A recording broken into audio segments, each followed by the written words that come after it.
ہاتھ جوڑ کے جوانوں سے کہہ رہا ہوں، ہر دوسرے بندے کے تم ہاتھ چوم لیتے ہو، اپنے ماں باپ کے ہاتھ کیوں نہیں چومتے؟ یہ ہاتھ جوڑے ہوئے میں نے اس لیے کہا اس کو اسی طرح لے لیجئے گا۔ ہر دوسرے بندے کے تم ہاتھ چومتے ہو، اور ہر کسی کے ہاتھ بھی نہ چوما کرو، دیکھ کے چوما کرو۔ کس کے چومنے نہیں، بس یہ دیکھا جس نے 17 کلر کے الگ قسم کا جبہ پہنا، ہم نے کہا یہی کامل ہے، چلو بھائی چومو اس کے ہاتھ۔ اور جب گھر جاتے ہیں تو ماں باپ سے ٹیڑھا منہ کر کے بات کرتے ہیں۔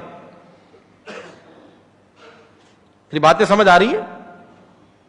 ماں کو دھکے دے کے آنے والوں کو بھی میں نے دیکھا، وہ پیر کے سامنے ایسے کھڑے ہوتے ہیں، اس سے بڑا بے ادب کوئی نہیں۔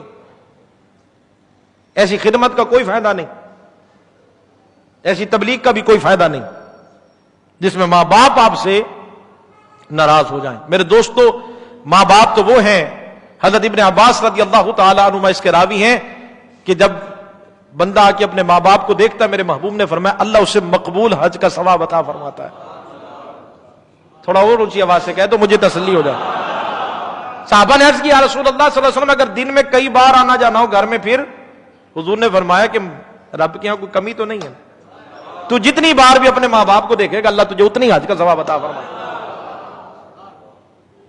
تو یہ اپنے بچوں کو تربیت دیا کریں میرے محبوب کی سیرت، تاکہ ان کے دلوں میں آپ کا پیار پیدا ہو۔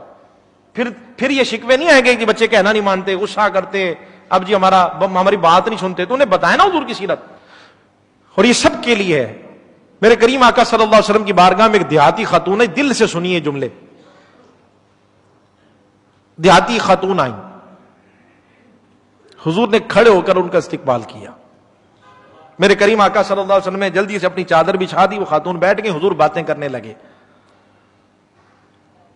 جب وہ خاتون جانے لگی، حضور چھوڑنے کے لیے خود آگے تشریف لے کے، مہمان کو گیٹ تک چھوڑنا حضور کی سنت ہے۔ حضور نے جاتے ہوئے کئی تحفے تحائف دیے۔ جب واپس تشریف لائے نا تو صحابہ نے عرض کی یا رسول اللہ صلی اللہ علیہ وسلم، آپ بڑے کریم ہیں، آپ بڑے شفیق ہیں، بڑے مہربان ہیں، ہم بس یہ صرف یہ جاننا چاہتے ہیں کہ آخر یہ دیہاتی عورت تھی کون جس پر اتنی شفقت، اتنی مہربانی، اتنی کرم نوازی تھی کون؟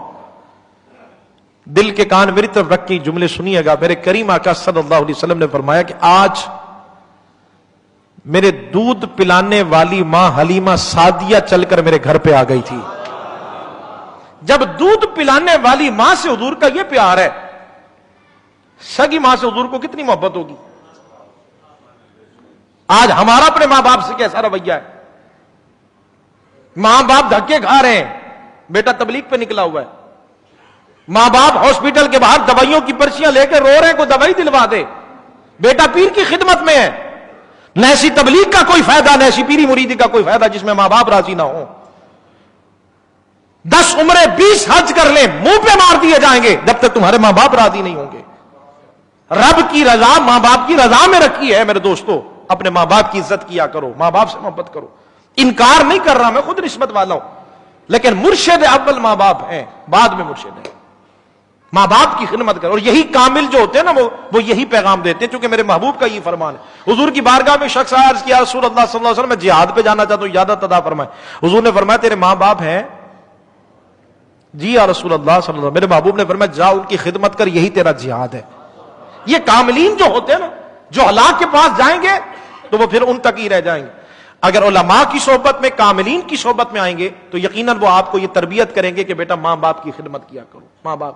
اور یہی حضور کی سیرت ہے، اپنے گھر میں درس دیا کرو، اپنے اخلاق کو اچھا کریں، ایک دوسرے سے ملا کریں، محبتیں بانٹیں۔ مختصر سی زندگی ہے یار، ہم نے چلے جانا ہے، کوئی نہیں دیکھے گا ہمارے گھر کتنے، گاڑیاں کتنی ہیں، کوئی نہیں آ کے تمہارے جنازے پہ پوچھے گا بھائی کی دکانیں کتنی، بینک بیلنس کتنا چھوڑا، اولاد کو کیا دے گیا، پیسے کتنے چھوڑ گیا، کوئی نہیں پوچھے گا۔